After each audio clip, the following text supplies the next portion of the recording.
Bonjour, c'est Bertrand de la chaîne Investir sur le long terme. Alors aujourd'hui, la vidéo est consacrée au suivi du compte titre ordinaire. C'est l'épisode 8. Voilà, donc le compte titre à 17 417 euros en plus-value de 3 443 euros. Avertissement, je ne suis pas conseiller financier, cette vidéo n'a pas pour but de vous proposer un placement financier ou un quelconque conseil d'achat, mais uniquement un but pédagogique et de partage. Vous restez responsable de vos investissements.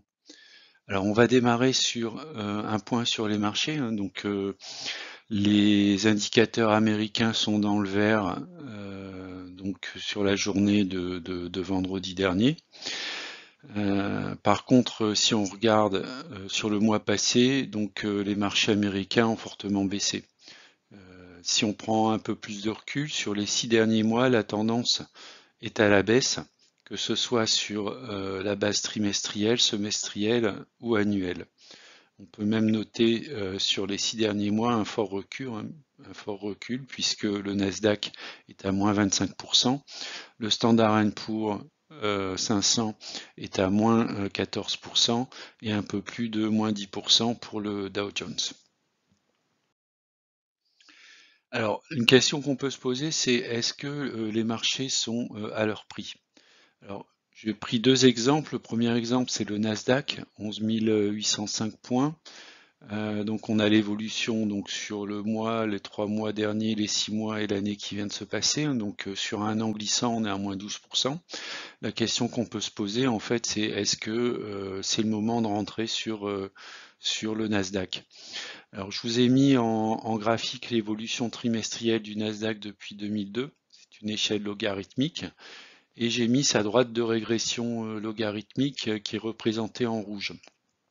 En fait, la valeur théorique, si on suit donc la droite de régression, on serait plutôt un Nasdaq autour de 10 700 points. On est aujourd'hui à 11 800 points.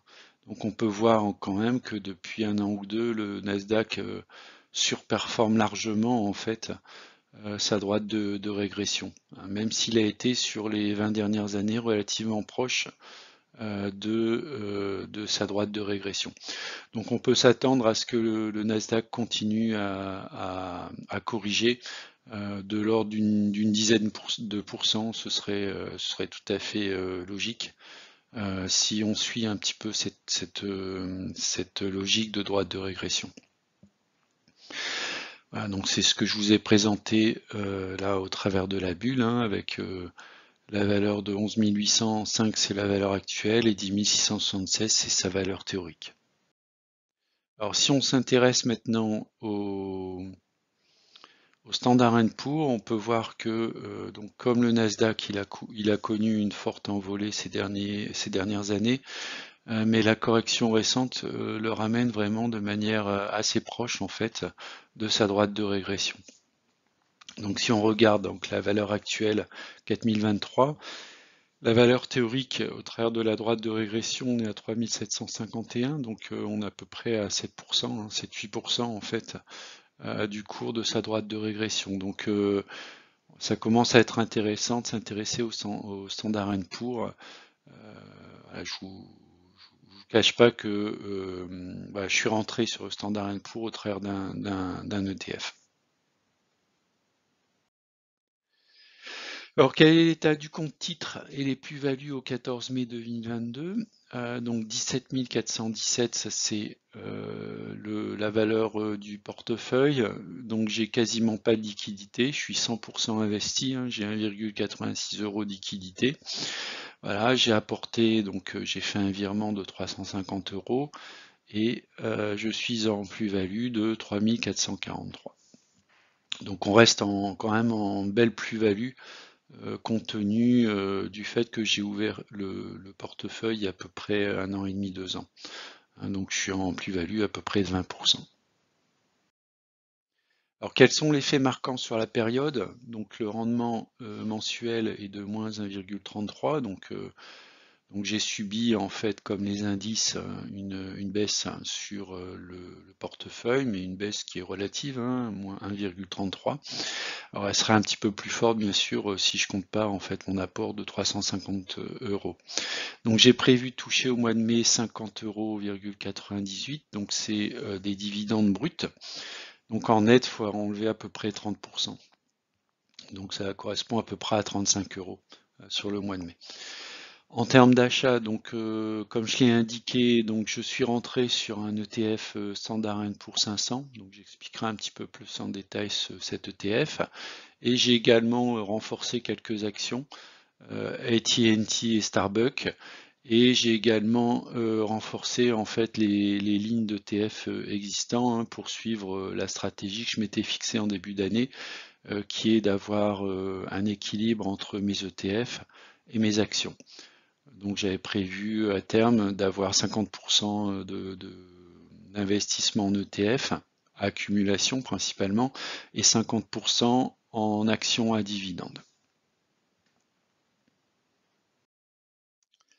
Alors, je suis rentré donc sur l'ETF Standard & Poor's 500. Donc c'est un ETF qui est coté donc aux États-Unis avec une réplication physique, hein, c'est-à-dire que il réplique le Standard & Poor's 500, donc l'ensemble des actions qui le composent. Ce qui est intéressant sur cet ETF, c'est que les frais en fait sont relativement faibles, 0,07%. Voilà, et effectivement, alors même si le cours du S&P 500 est légèrement au-dessus de sa droite de régression, à peu près 7%, je suis quand même rentré dessus, je renforcerai éventuellement si le cours est amené à baisser, en fait, notamment en dessous de sa droite de régression. Alors, c'est un ETF qui est coté donc via BlackRock en fait en USD, donc 412,54. Donc je l'ai acheté en fait sur le Xetra, sur le marché allemand, à frais réduits sur De Giro, puisque De Giro propose un catalogue d'ETF sans frais, ou du moins si vous faites une transaction par mois à l'achat ou la vente, c'est sans frais. Bien sûr, s'il y a des transactions supplémentaires sur cet ETF, il y aura un léger coût en fait. Mais bon, ce qui est intéressant, c'est qu'en l'occurrence ici, il n'y a pas eu de frais sur l'achat de cet ETF.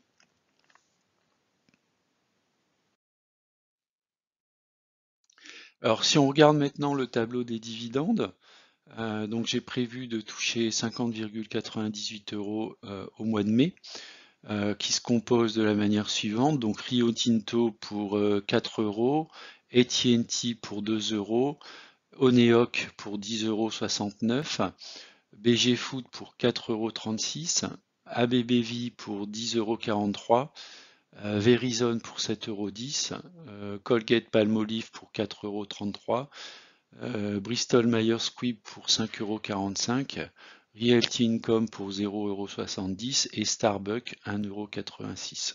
Donc vous pouvez voir qu'il y a des lignes qui correspondent à des dividendes d'actions mensuels, comme par exemple Pembina, hein, qui devrait aussi pas tarder à tomber, donc je ne l'ai pas indiqué dans mon tableau. Également Realty Income. Pour les autres actions, on est plutôt sur un rythme trimestriel. Alors, ce qui est assez intéressant, c'est que finalement, de trimestre en trimestre, j'ai quand même un revenu qui est récurrent, qui est de l'ordre de 50 euros, hein, ce qui, je le rappelle, c'est du brut, ce qui correspond à peu près à 30 euros, donc pour 17 000 euros investis. Alors, si on regarde le cumul, en fait, on est depuis le début de l'année à 232 euros perçus.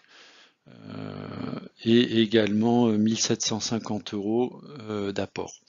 Donc mon objectif, c'est d'avoir un apport régulier de 350 euros par mois et bien sûr de continuer à investir à la fois sur des actions à dividendes de manière un peu moins forte, mais un peu plus sur des ETF à accumulation. L'idée n'étant pas de toucher des dividendes sur le court terme, mais de préparer en fait Donc un portefeuille assez conséquent en vue de la retraite d'ici, on va dire, une dizaine, une douzaine d'années. Alors si on regarde maintenant la composition du CTO de manière graphique, hein, on peut voir, alors vous avez tout en bas à droite la situation du portefeuille en avril 2022, hein, les ETF étaient un peu en dessous de 20%, là on a dépassé donc la barre des 20%, on est à 22,7%, donc ce qui correspond effectivement à la mise en œuvre de ma stratégie. Sachant qu'à terme, je pense d'ici un an ou deux, j'aurai à peu près 50% d'ETF et 50% donc d'actions à dividendes. Voilà, c'est tout pour la vidéo pour ce mois-ci. Donc pour revenir à ma stratégie de T2, donc renforcement des ETF sur repli, hein, donc c'est ce que je fais de manière régulière tous les mois en mode DCA. Alors rester liquide, bon là pour l'instant c'est relativement compliqué hein, puisque je suis 100% investi. Et le dernier point, donc prudence sur la volatilité. Effectivement, on peut se poser la question, est-ce qu'il faut vendre les actions qui ont eu une très forte croissance ou conserver? Alors pour ma part, je suis dans une logique très long terme, donc même s'il y a eu une surperformance, il risque d'y avoir une correction en fait sur le portefeuille, notamment d'actions à dividendes. Malgré cela, je vais quand même conserver mes actions. Voilà, c'est la fin de la vidéo. Je vous remercie d'avoir regardé. Je vous dis à bientôt. Au revoir.